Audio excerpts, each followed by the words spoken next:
Hello, everybody. I see a lot of familiar faces. I'm going to start this by letting all of you know that I am a crier. I have a lot of serious stuff to say, but we're going to get through this. Like Regina said, this was really on my heart. I'm not a big dreamer. I know Miss Katie was talking about having vivid dreams, and I'm not a big dreamer. And that night, I just kept telling myself, I even told her, I think there's it was right before Valentine's Day. I said, in my mind, it's for Valentine's Day. She said, girl, we ain't doing something for Valentine's Day. And I'm like, okay, what's going on? And she was talking to me about what she had in her mind about health and wellness and having Pastor Dina come in and getting the information that we talk about, just like she said, to the women in our community so that you can take it with you. So let me get started. Get my stuff up. I want to talk a little bit about what got me here. I grew up right here in Hardin. I see some of my peers from high school here. I grew up in a blended family as the baby of 5 siblings. I had a very good childhood. I was very involved in sports, and we traveled all over the place. I was very involved with the Great Friend Group. I was very involved in various churches in the community. I went all over. I would get the Wednesday night bus and go all the way to Moss Hill, and so I could go to Wednesday night service, even when I was at churches that my parents didn't attend. When I was a junior in high school, I was planning to go off to Texas A&M Corpus with my friend Morgan, and I got my first real serious boyfriend. And not long after that, I was telling him that we had a big problem and I was pregnant. My parents reacted just as ones do who want everything for their child. And as parents, we want our kids to have the world on a silver platter with no hardships and smooth sailing, but that's not what God promises us. His promise is that we don't do it alone, and I didn't. I had a great support system in my family, especially my parents, who told me that we weren't going to give up and that we would trudge forward. And so we did. And in that moment, God designed everything for my good, even when I could not see it. This baby was for my good. The help was for my good. The hardships were for my good. And even the summer college classes that my mom made me take were indeed for my good. Because of that persistence, about 7 months after I graduated high school, I was starting the nursing program at Lee College. And for any nursing students in the room, I'm here to tell you that I failed my NCLEX exam, not once, but twice, and yet it was for my good. Sorry, y'all. I told y'all. And if you've ever seen me in the clinic, just know we have a box of tissues, and you get one, and I get one. I worked in the ER the majority of my nursing career, and I really enjoyed the trauma and the guts and the gore. But mostly, I enjoyed the people that I worked with and the patients that I saw. When God formed me, he gave me a servant's heart. And if any of you have a servant's heart, then you know while this can be a wonderful gift, sometimes it can feel like a curse. So we are still working on those boundaries. As Regina said, I try to separate things. In 2014, I got married to my husband, Adam. And since we were so smitten and in love, I truly thought when we got married, we were going to have rainbows and unicorns and sparks all the time. And I think I was telling Pastor Kim that that's not how it works. And as most marriages who have 2 imperfect people with lots of baggage, it did not happen that way. We first faced years of fertility issues, 2 miscarriages, the birth of 2 more children, postpartum depression, OCD, building and selling homes, 3 nursing degrees, changing jobs, and I'm sure there's more to come. But God and Adam have not left me, and for that I'm thankful. To wrap up my story, in 2018, I finished my bachelor's and decided I was going to go ahead and go to NP school. I applied many places, and I was accepted at a few, but decided that God was going to get the glory here, and I chose to go back to Texas A&M Corpus and finish what we started. So in 2022, I finished my master's and I became a nurse practitioner. In 2016, when my mom opened the clinic, the dream seemed far and with many roadblocks. Sometimes it seems like the roadblocks are endless. And then you look behind you and you know how far you've come. Often when I tell people that I work with my mom every day, they say, oh, I could never work with my mom. I'm sure some of you feel that way. So while in front of all these women, I want to honor my mom, who has mentored me, loved me. And if you know Tracy,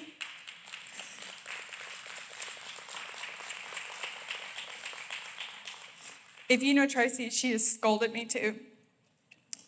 And she has given to her family and her business her entire life. So what a blessing and an honor to be able to work with my mom every day.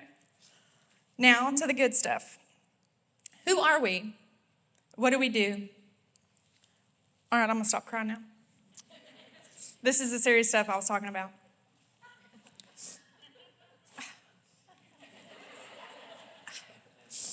We are a primary care clinic in Mont Belvieu. We opened in 2016 with the idea that we would be a med spa. I say we, but really it was Tracy. She was going to open a med spa, and she was going to see cash pay only. And quickly she realized that in Mont Belvieu, everybody had insurance, and everybody wanted to use it. And so that model kind of changed. And she became a primary care clinic. Actually, Brooklyn, if Brooklyn's in here anywhere, she's the Healing Hands massage therapy, and she was one of the first girls who opened the clinic with Tracy. So she's been with us all these years. We do primary care. We see you for all the ailments, your sore throat, your high blood pressure. We also do weight loss therapy. We do hormone replacement therapy, IV infusions, and peptide therapy, and we'll get into some of that in a minute. In our business model, we are not just trying to avoid sickness. We are working to increase the health span. What does that mean? We have only a vapor of time here on earth, and so how do we do that longer and healthier? Oh, yes. 1 Corinthians 3:16 says, do you not know that you are God's temple and that God's Spirit dwells in you? So how do we glorify God with our bodies? And that is by taking care of it here on earth. We can go to the next slide.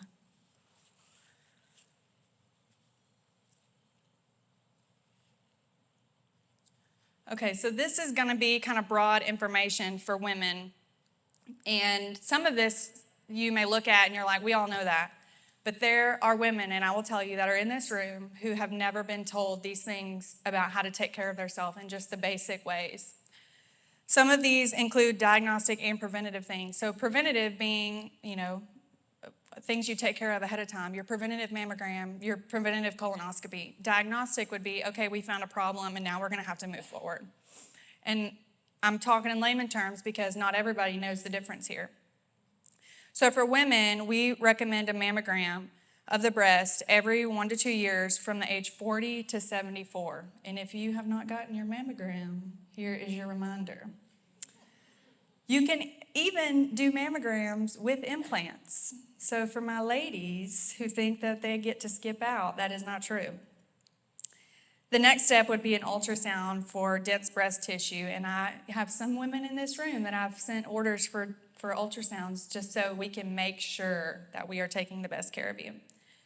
And a couple years ago, the screening kind of changed for self-breast exams.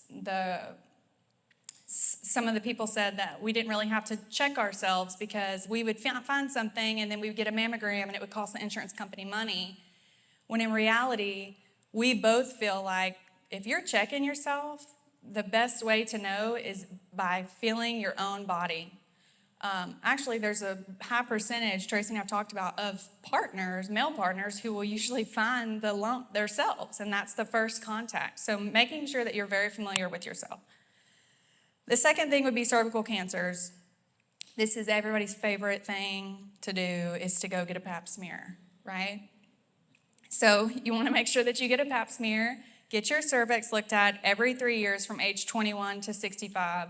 There used to be some controversy about if you're sexually active, then you need a pap smear. And really, the guidelines, they're kind of iffy. So if your own doctor is telling you to do that beforehand on any of these things, go with what they're saying for you. And there's also some controversy about if you've ever had a hysterectomy that you don't have to have a pap smear anymore. The only reason that you would need to continue to have a pap smear is if you have a cervical stump. And if you've had a hysterectomy, you need to know if you still have a cervical stump or not. And what that means is the little piece of the cervix where you get cervical cancer is on that cervix. So those things still have to be screened. The next part is violence screenings. And I know we're in a Christian place here, and violence doesn't exist, but unfortunately, there's violence even among members of our community, probably women who are dealing with that at home, that will go back home tonight just in this building. So we say, are you safe in your home? Do you have guns in your home? Obviously, we're here in Liberty, Texas. But what we want to know is how accessible are those guns? Do you have children in your home that could get those guns? And just making sure that those are locked up and safe for everybody. And I know this sounds silly, but do you have food in your home? When I was an ER nurse, Herman made us put out this screening tool so that every single time I triaged a patient, I had to ask them, do you have food in your home? What groceries do you have? Do you need some assistance? And that was real awkward at first. I was like, I'm not going to ask these people who are here for an earache if they have food at their house. But you got to do what you got to do. And sometimes we would catch those people who truly didn't have those needs or really had that need, and we were able to help them. Anxiety and depression, we use screening tools every single new patient visit, every single annual wellness, so that we can talk about anxiety and depression symptoms. And I know that's kind of a newer topic. When I was a kid, I didn't know what anxiety was. And now we have this language and this access to all this information that we get to talk to our kids about. Okay, you can go to the next slide. The next thing is colon cancers, which is a colonoscopy, typically. That screening starts from 45 to 75. And sometimes it's every 5 years, sometimes it's every 10 years, depending on what the results are of your screening. You can also have this new thing where it's a stool sample. It's called a Cologuard, and you do that about every 3 years. And typically, these are also covered by your insurance company. And these are a stool sample. You do it at home, you collect it at home, you mail it back, and it's super easy. So we really have no excuse not to take care of ourselves. Bone density screenings. This is very important for women who are 65 and older, especially.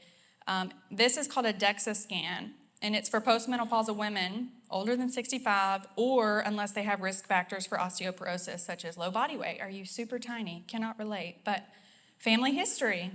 Have you had previous fractures? Have you had hip fracture? Have you had arm fracture? If you've had a complete hysterectomy where they took your ovaries out and you have no hormones anymore, do you have rheumatoid arthritis, hyperthyroid, or have you been on steroids for a really long time for various reasons? The recommendation here too is to take calcium 1,200 milligrams daily, making sure that you're taking that with vitamin D if you'll have it in your medicine cabinet and it doesn't have it. And then Tracy and I added our recommended annual lab screenings. We often get patients who come in and they say, oh, I went to my cardiologist and I just had all my labs ran. And then we look at their labs and we're looking at a sheet of paper that has like very basic, a kidney function and a liver function, and that's it. That's all you're going to get. And so we really look at labs in a different way. And so I put this up here in case you wanted to screenshot it or take a picture, and so you could take it back to your provider if you needed and ask for these things. And if your provider is not willing to run these tests for you, then it may be time for you to talk to a new provider, because these really look at the whole picture, not just the kidneys, not just the liver, and not just your blood count.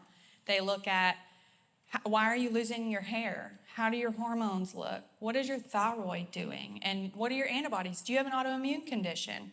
So what is going on in your body? Go to the next one. I know I talked to a couple ladies about some of the products that we had in the back for sleep. Where's Miss Katrisa? Yes, there you are. So this is also a controversial topic because, as women, we're the ones getting up with the babies typically. We're breastfeeding, we're up all night, the kids are crying, we're getting out of the bed. I'm not saying that husbands don't do those things, but we do those things the majority of the time. But actually, women need more sleep than men. Amen. Amen. Women should get an average of 8 full hours of sleep. If you're not getting that, then we got to get to the root of why you're not getting that. Do you snore? I know some women in here probably do. Do you have trouble falling asleep, or is it staying asleep? Are you getting up at 2 or 3 o'clock in the morning and you're looking at your ceiling fan thinking, Lord, why can't I sleep? So if that's the case, those are things that need to be brought up so that tests can be ran. We even often send patients home with a cortisol saliva collection. So if I tell my patients, if you're getting up at 2 or 3 o'clock in the morning, pop this little cigarette butt looking thing in your mouth for about 30 seconds, and we're going to collect that data. Do you have restless legs? There are so many options, again, that are at our convenience. Used to, you have to go to the sleep lab. You had to sleep all night. Now, they have finger rings that we send home that run your data while you're sleeping. You wear it for 3 nights, send it back home. No big deal. So I want to talk a little bit about the sleep cycle. So over the course of our night, our total sleep is made up of several rounds of the sleep cycle, which is composed of 4 individual stages. In a typical night, a person goes through these 4 to 6 times. Not all sleep cycles are the same length, but on average, they last about 90 minutes each. Stage 1, also called N1, is very tiny and short, and that's right when a person falls asleep. You know, right whenever you fall asleep and your kid walks up and touches you and you're like, oh, I was just going to sleep. Stage 2, or N2, is when the body enters a more subdued state, which includes a drop in temperature, your muscles start to relax, your breathing slows, and your heart rate goes down. At the same time, the brain waves are showing a new pattern and your eye movement stops. This is very interesting to me. Stage 3 sleep, also known as N3 or deep sleep, it is harder to wake someone up if they are in this phase. Let me tell you all a little secret. When I was a kid, my mom worked nights. I'm really going to throw her under the bus right here. But my mom worked nights, and we would come in the middle of the day, and she would be like, I'm sleeping. This is my nighttime. And then as we got older, and she flipped, and she was on our schedule, and she would be sleeping at night and awake during the day. In the nighttime, you know, the little kid, me usually, I would throw up all hours of the night, and I'd run in there, Mom, and she'd sling herself out of the bed. What? She still does it. So I don't know if she ever gets in this stage, because she's just always ready to jump up whatever we need. Experts believe that stage 3 is critical to restorative sleep, so allowing the body to recover, grow. This is important for our children. It also helps with our immune system and other cell reproduction. During REM sleep, REM stands for rapid eye movement. So we think of REM as like we're dead to the world, when in reality, our eyes are just like doing some crazy stuff. So in REM, the brain activity picks up. It nears levels seen when you are awake. At the same time, the body experiences atonia, which is temporary paralysis. I was telling somebody else earlier, I just talked to y'all too much. I was telling somebody else earlier, I had a dream the other night, and I woke up. I couldn't, like, my mind was awake, and my body was just stuck. And I was going, Jesus, Jesus, Jesus, Jesus. I also was saying that when I lived in a rent house, me and my husband lived in a rent house, and it was a scary little rent house. Oh, it was so scary. Y'all ever had one of those houses where you're like, I don't like that room? And when he worked nights, I would be there by myself, and I would shower, and I'd be like, Jesus, Jesus, Jesus, Jesus, Jesus, looking out the shower curtain. Okay, Jesus, Jesus. You can't touch me if I'm saying Jesus, okay? So this cycle of the sleep, the REM, it is the most important phase. And we actually consider sleep like an additional vital sign because it is that important. Some things to do to limit, to help our sleep is to limit screen time. Just a couple weeks ago, I had to tell Tracy about adding blue light filters on her computer screen because we do a lot of computer work. And it really helps when you're staring at computers to have some, maybe blue light glasses, maybe it's your screen filter, even on your phone, to help limit that blue light exposure. especially before you go to sleep. If you're like my husband, you have to sleep with the TV on, and I have to wait until he's really snoring until I'm like, okay, thank you. And this may be sensitive, but probably not in this crowd. Sex before sleep is real good for females and for males.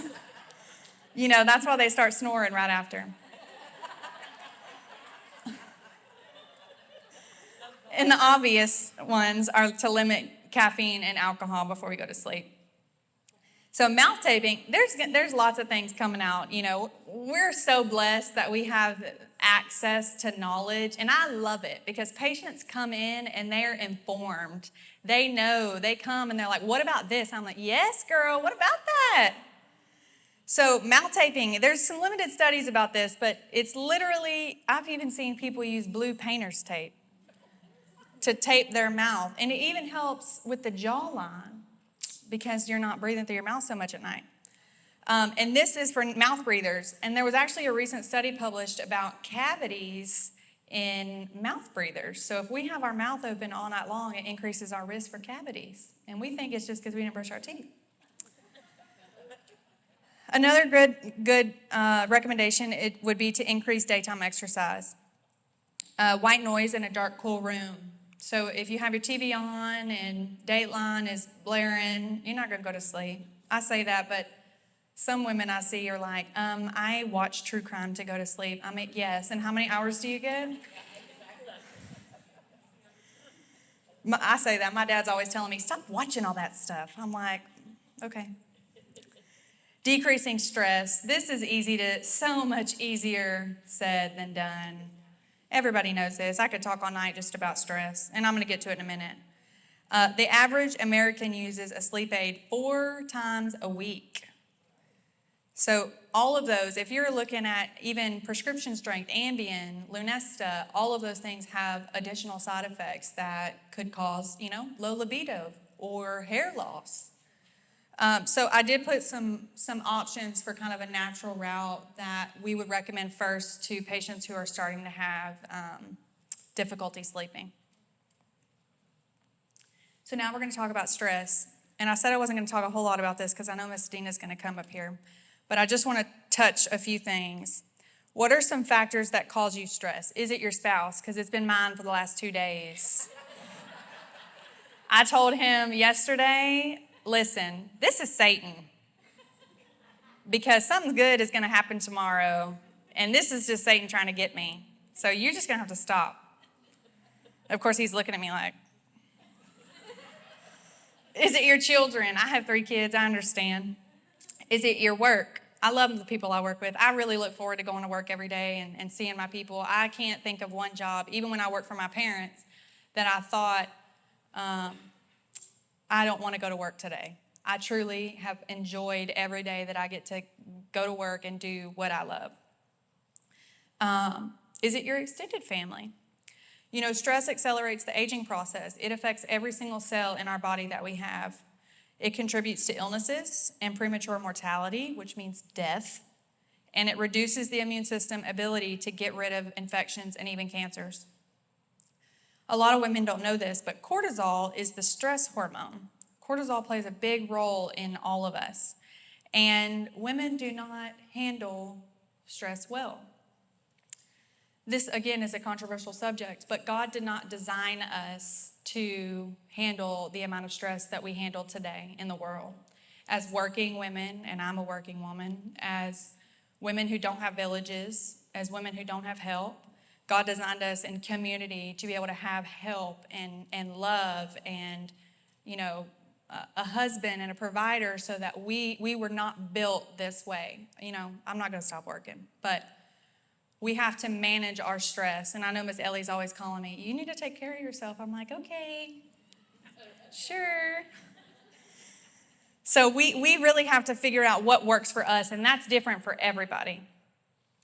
There was a Harvard study on longevity that was back from like 1925 all the way now. It was like a 100-year study. And I always think whenever I look at studies that long, I'm like, there ain't no way you study people that long.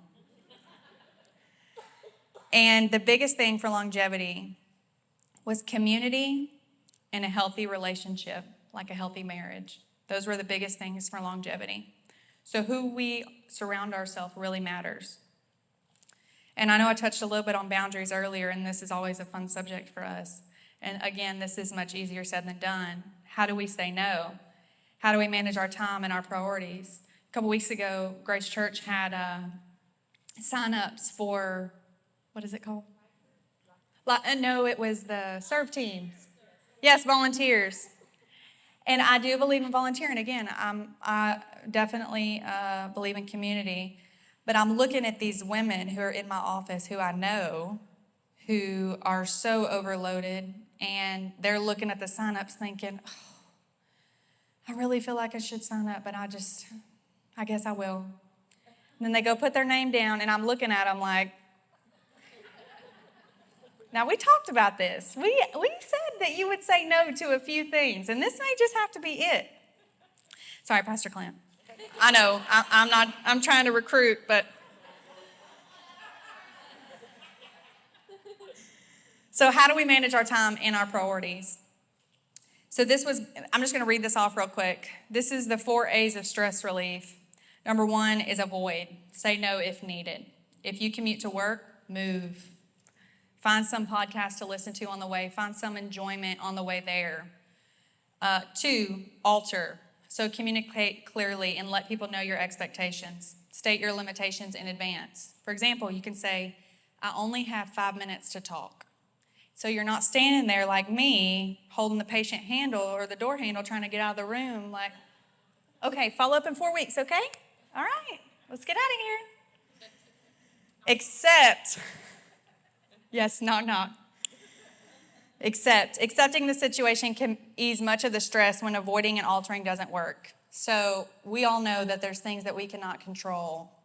And so it's just saying that this is just something I can't control. And you have to just move on.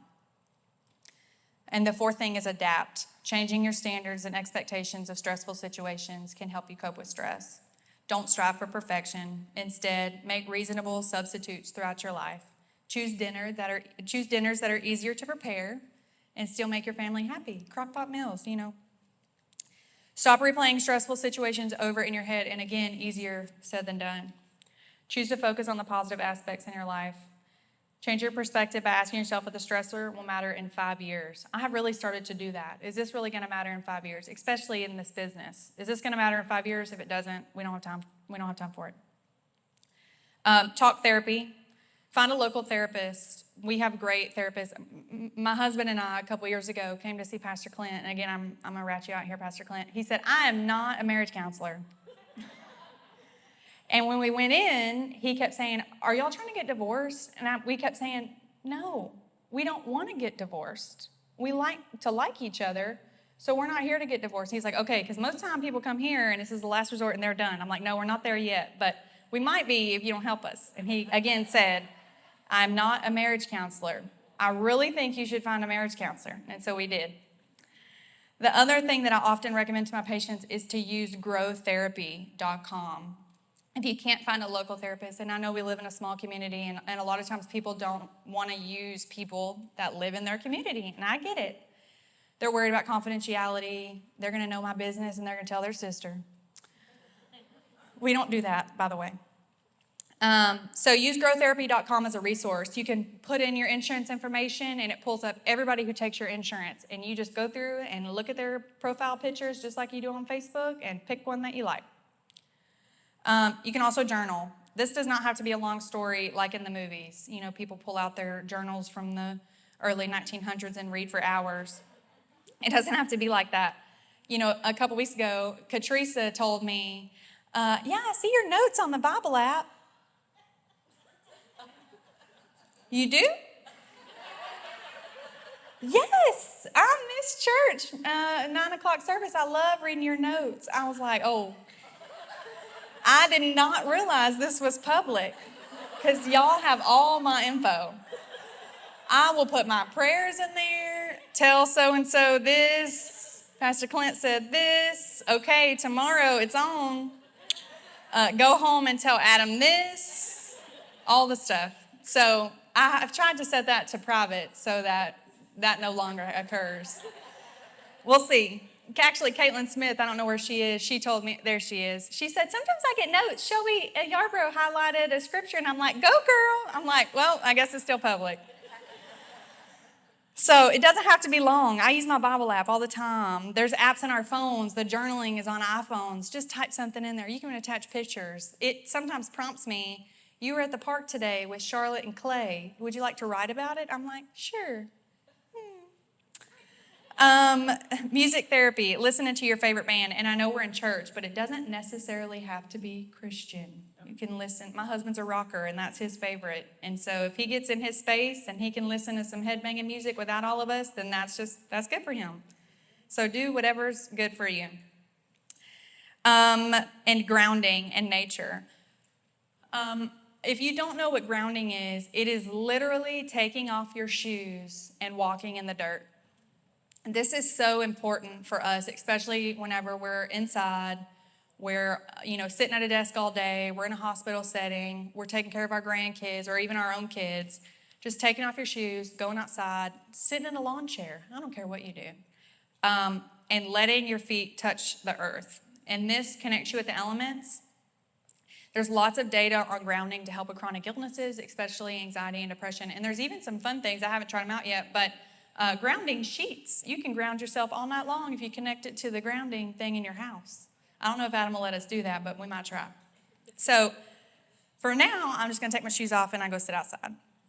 And being in the sunshine, there's nothing like coming out of seasonal depression and baking in the sun as it warms your body. Okay.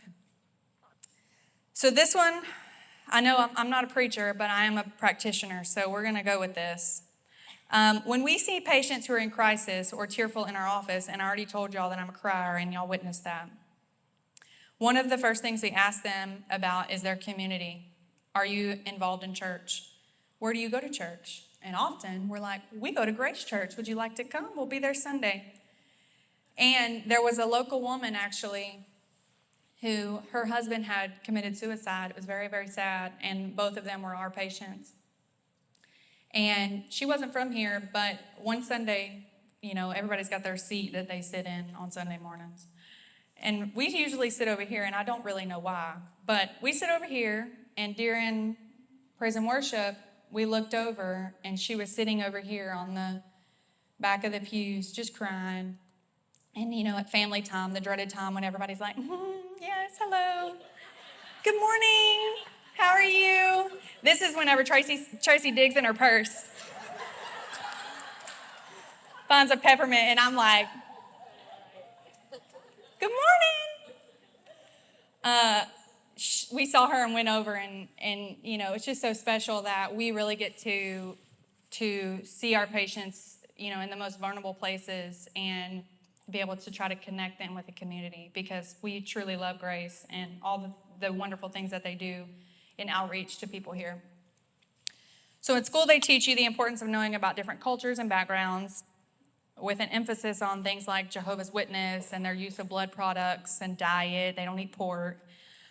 But what they don't tell you about is how to help the young Pentecostal woman who is ashamed about her alcohol problem that she is suicidal. She's so ashamed about her alcohol problem that she was suicidal. Or when you're staring into the face of a woman whose husband is deep in a pornography addiction.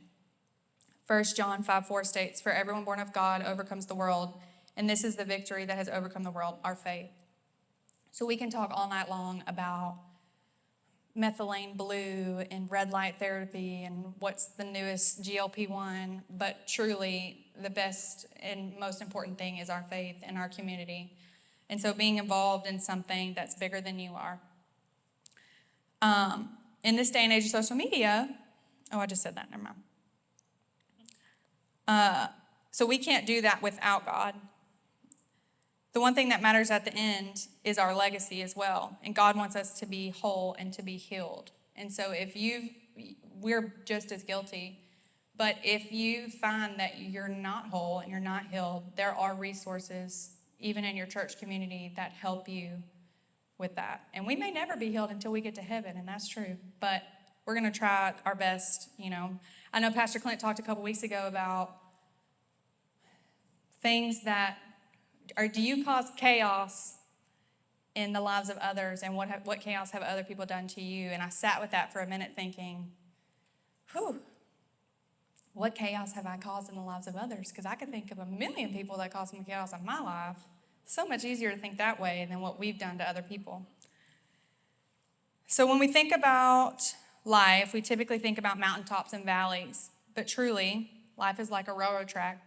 You don't typically get the good times all on their own. They typically run together with the bad times. At the same time as the cancer diagnosis, maybe there's a new baby being born into your family. There's always something to be thankful for when we have a heart focused on God's goodness and we come with a grateful heart.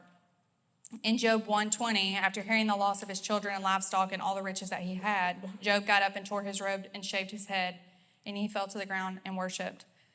The great thing about this is that Job didn't pretend that he was okay. He didn't tell the people passing by, I'm okay, I'm doing good, everything's fine. He was so broken, and even in his brokenness, he still worshiped. So the other thing we're going to talk about is nutrition. Again, we could stand here all night talking about keto and carnivore and all the things. One of the biggest health indicators for longevity and overall health is our waist circumference, with a goal of less than 80 centimeters or 31 inches. Our water intake. So a common rule of thumb is that if you're 200 pounds, you would drink 100 ounces of water per day. And I'm looking around, and I know y'all are not meeting the water intake.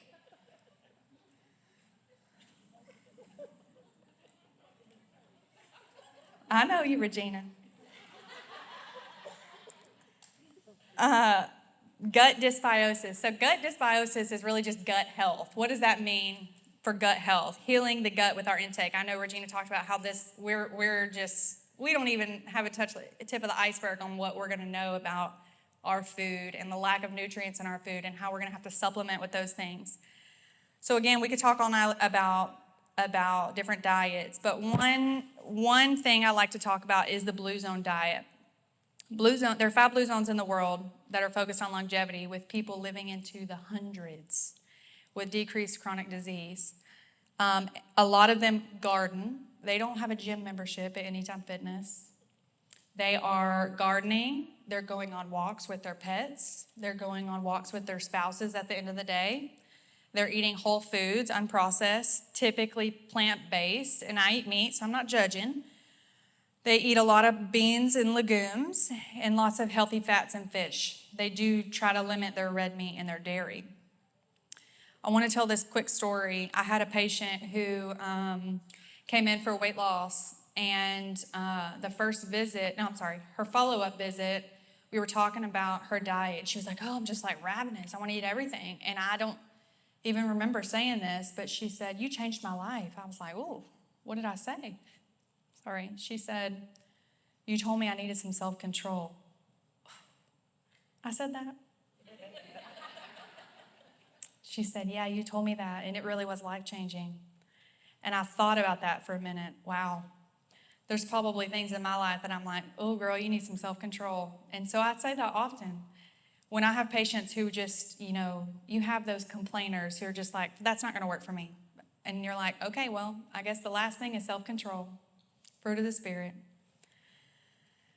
With that, we're going to talk about exercise. And I am human, so you may see me at Whataburger next week.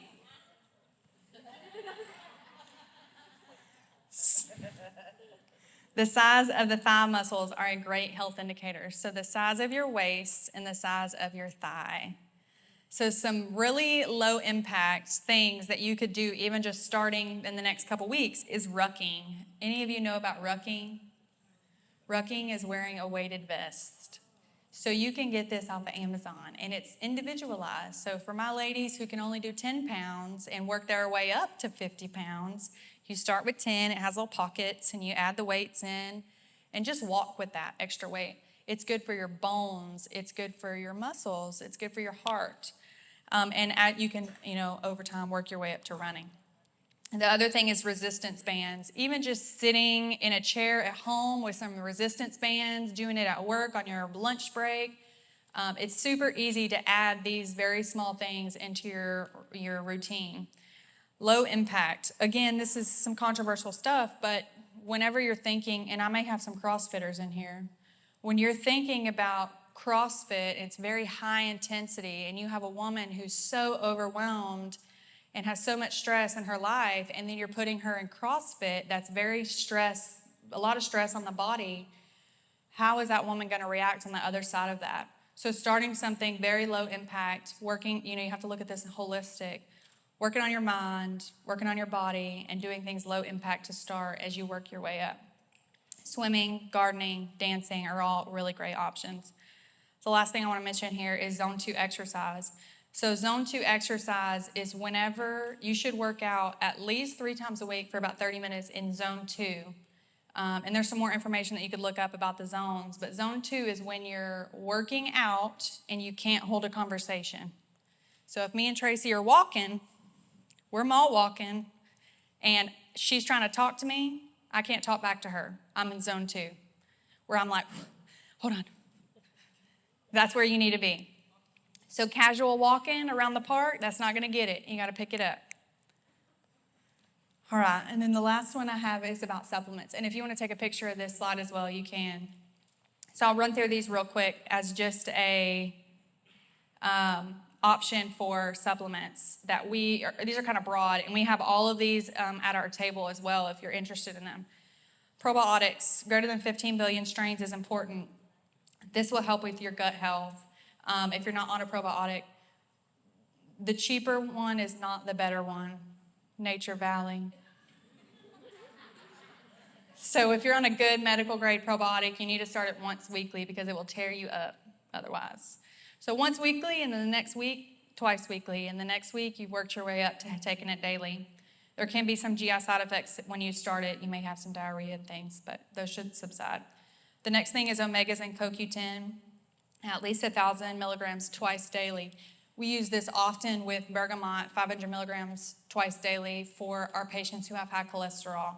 And that's typically used as a low-dose statin. So we do try to avoid statins if we can. Methylated B complex. So if you're not familiar with MTHFR, it's a gene mutation where you don't metabolize B vitamins. So you could be really thinking that you're doing a good thing by getting all these B vitamins, and you could have MTHFR. And it's an opposite reaction. It can make you feel sicker, more fatigued.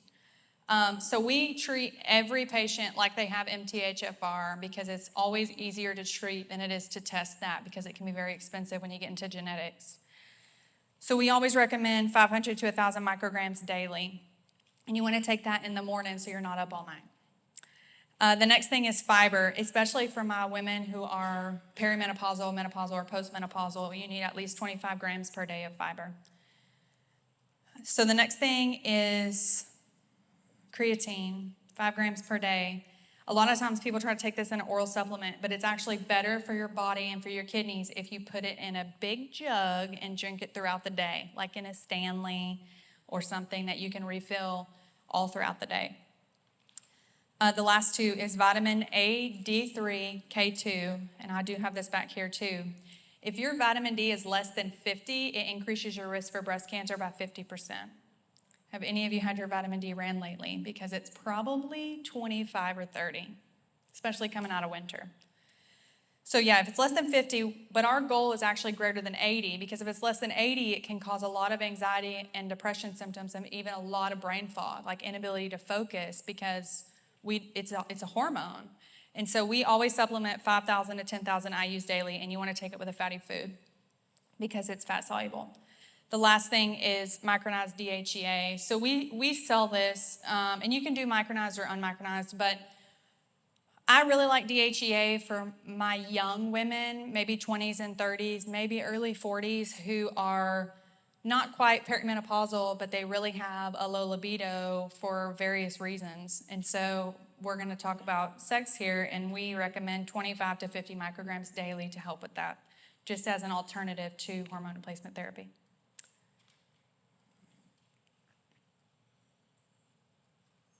So this is my last slide, and then I'll hand it over to Tracy. But choose the path of health. even when it's harder, because your future depends on it. And I heard this the other day and I really loved it.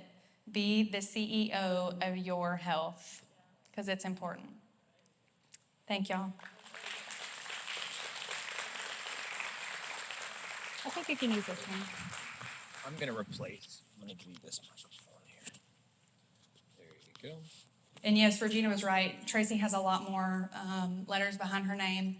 She's actually Dr. Tracy Allen because she does have her doctorate in nursing practice. She is not a medical doctor, but she does have a terminal nursing degree, and I do think that that should be mentioned here.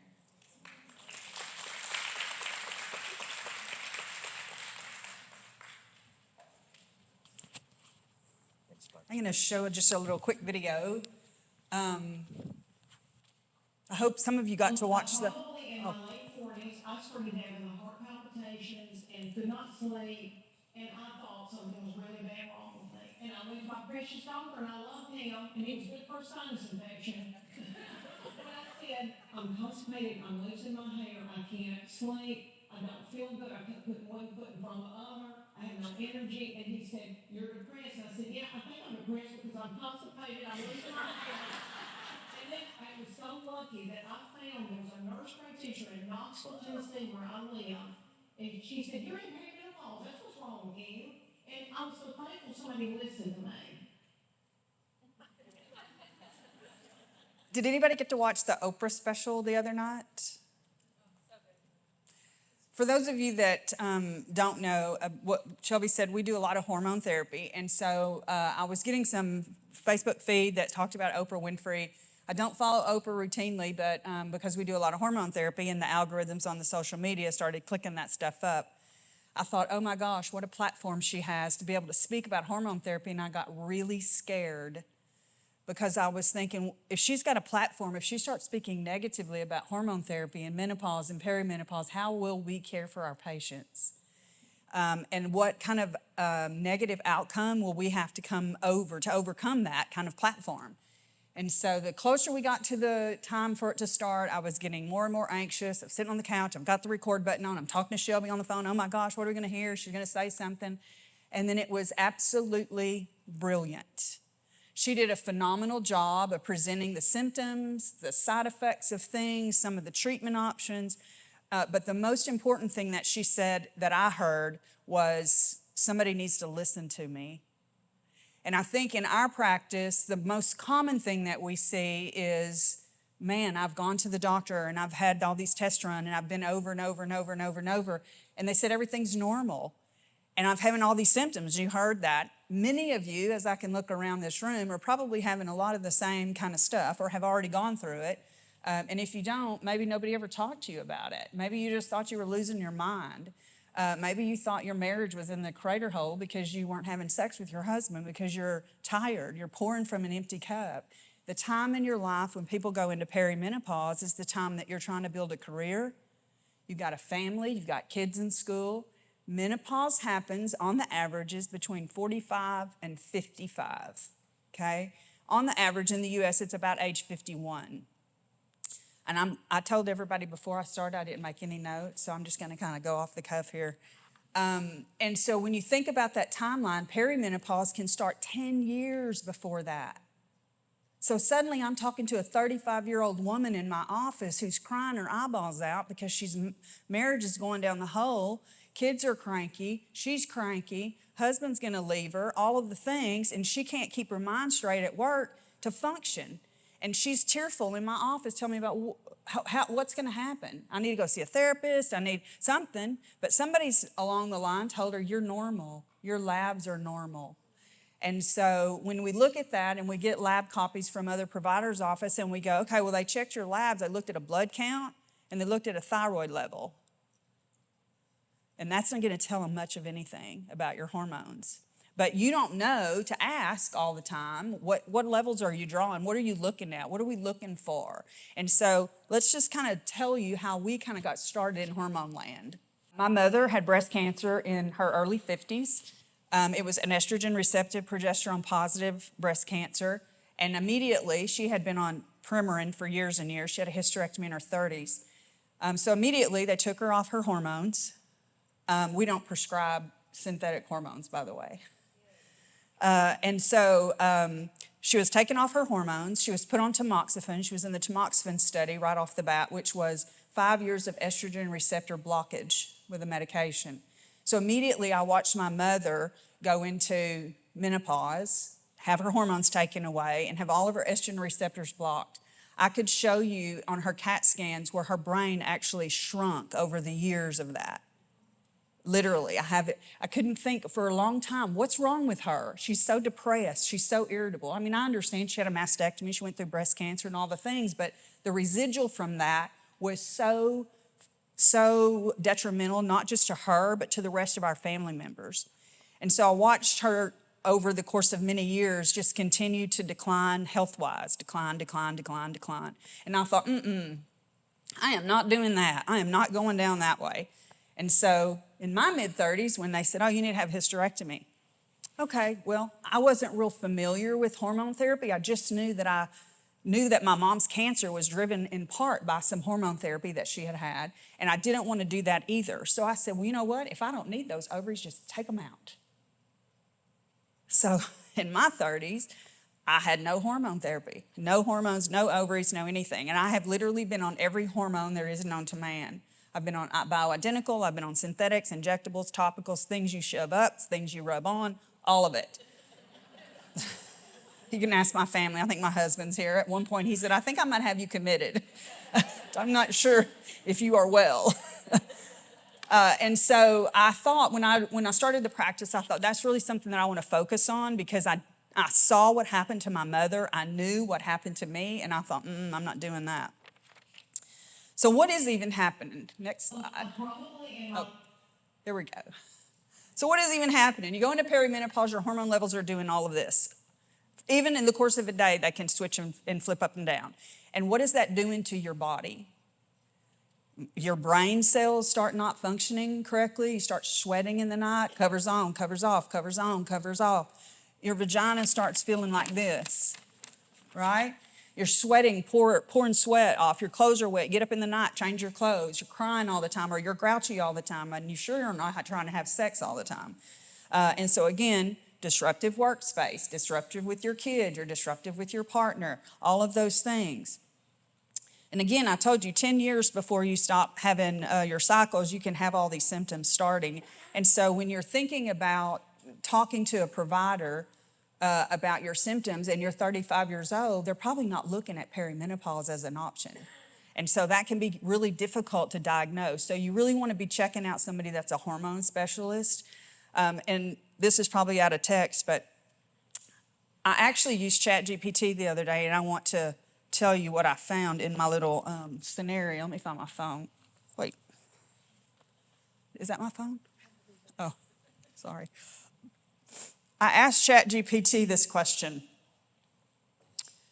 What is the criteria in terms of hours that a person would be spending time in medical school learning about perimenopause and menopause? This is the answer, ChatGPT. Medical schools typically dedicate a minimum amount of lecture time to perimenopause, with some reports suggesting as little as 1 hour, while others indicate that OBGYN residencies programs have only offer a few lectures on the topic. Who do you go see with your hormones? Your gynecologist. ChatGPT says they only got a couple of lecture classes on the topic. And so you really need to look for providers that are willing to step outside the box and look for those providers that are experienced and knowledgeable about hormone therapy. We do not look at labs in our office as normal and abnormal. We look at labs based on what the patient's symptoms are, what the labs are telling us, and we put the story together. So for example, maybe you're coming to our office and Shelby mentioned your vitamin D and you're telling me that you're anxious and your vitamin D level's 20. The reference range starts at 30, goes up to 100. Even if you're 30, you don't feel the same as somebody that's 80. So we really try to look at those things from a perspective of what's happening to you. We get you to fill out all kinds of symptom check sheets and things so that we can kind of put all that together. Once we see the labs, we can get a really good picture of that. I think that it's really hard when you feel like your body is just kind of given out, and you really don't know what's going on with that, and your symptoms are just going all over the place, and you're not able to function in your own life. And I think that it's really important that we get in to see those providers about about your symptoms. I have another little video to talk about what's happening to your cycle. Born with all of their eggs supply. At birth, we have 1 to 2 million eggs. By the time we're 30, we're down to about 10% of that egg supply. And by the time we're 40, we're down to about 3% of the original egg supply. We lose those eggs through the process of ovulation. About 10,000 eggs die to get 1 egg to ovulate each month, and also we lose from the aging process as well. In a healthy premenopausal woman, the menstrual cycle follows a predictable pattern driven by 4 key hormones: estrogen and progesterone from the ovaries, and LH and FSH from the brain. The hypothalamus detects low estrogen levels and signals the pituitary gland to release LH and FSH. These hormones stimulate the ovaries to produce estrogen and progesterone. This cycle is repeated month after month until we reach perimenopause. What happens in perimenopause is we reach a critical low level of egg supply, where signals from the brain no longer work. There just aren't enough eggs to respond to those signals. What used to look like this every month for 6 months now kind of looks haphazard. Because the ovaries can't respond, the brain keeps sending more and higher signals to the ovaries to force the ovulation. Ovulations are delayed, and progesterone levels never quite reach where they used to be, and estrogen levels fluctuate wildly. That is why we call perimenopause the zone of chaos. Sound familiar? Yeah, it is real familiar. Imagine like I said, you're in your 30s, 40s, trying to live your life, and all of this is going on. So what kind of symptoms do you have? We mentioned several of them: hot flashes, night sweats, vaginal dryness, fatigue, change in your sleeping pattern, waking up at 3 o'clock in the morning like somebody hit you in the head with a pan, joint pain, bone pain. I read an article today that talked about cortisol eating your hips out. That's the stress hormone that Shelby was talking about. We see a lot of women that come in and say, oh, I can't lay on my hip. My hip is killing me. I just can't figure it out. And it's probably some sort of hormone issue, or cortisol's tearing it up. Irritability and mood swingings. We see a lot of women who have come in with recurrent UTI symptoms because their vaginal area is so dry that burns when they go to the restroom, and then they want to come in and get a urine test over and over and over and over. And it's really because they're having vaginal dryness, not because they're having a urinary tract infection. So oftentimes those things need to be checked out. Dry skin, hair starts falling out, brain fog, libido issues in the tank.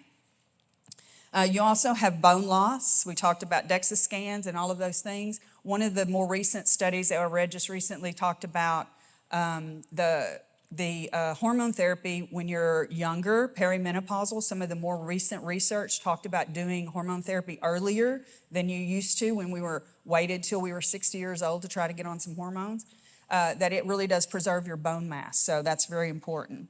The other thing that happens when we look at labs a lot of times is people's cholesterol go from normal to abnormal. All of a sudden you look up and your LDLs are going up. Fatty liver occurs. You get increased visceral fat. That's why little women in menopause get this little belly going on. You know where estrogen's stored at? In your fat cells.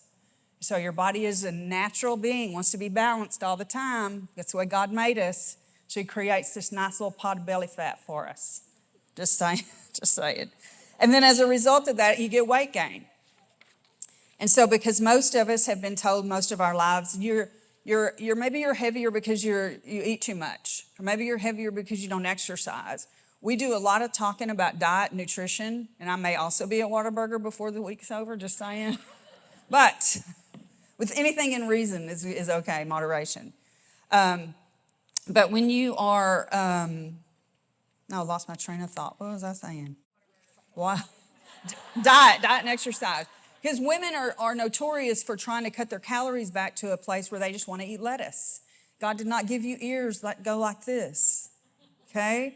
And so when you think about your weight and your diet, especially when you're in perimenopause and menopause where you've got this weight fluctuations going on, you really need to be focused on monitoring how many calories you're eating, how much protein you're doing, and making sure you're doing enough of that to accommodate for the expenditure that you're doing. If you're going to the gym 5 days a week, like in Shelby's example where they're going to CrossFit and they're eating kale salad 5 days a week, their metabolism is going down the drain and their cortisol levels are going off the chain too, but they're going in the opposite direction that we want them to go. All right, so what is menopause? We get through all of that and then we get to menopause. Menopause is 12 months. 12 full months, 365 days of no cycle. If you bleed on day 360, you get to count again. It's the whole year. It's the permanent cessation of your cycle. You're no longer able to get pregnant. Normal labs are not always normal. We talked about that. You have to be your own advocate. One of the things that I think is the most important thing for people to understand about hormone therapy, especially right now, is this. In 2002, the Women's Health Initiative study came out that said if you are doing hormone therapy, you would die earlier if you're a woman.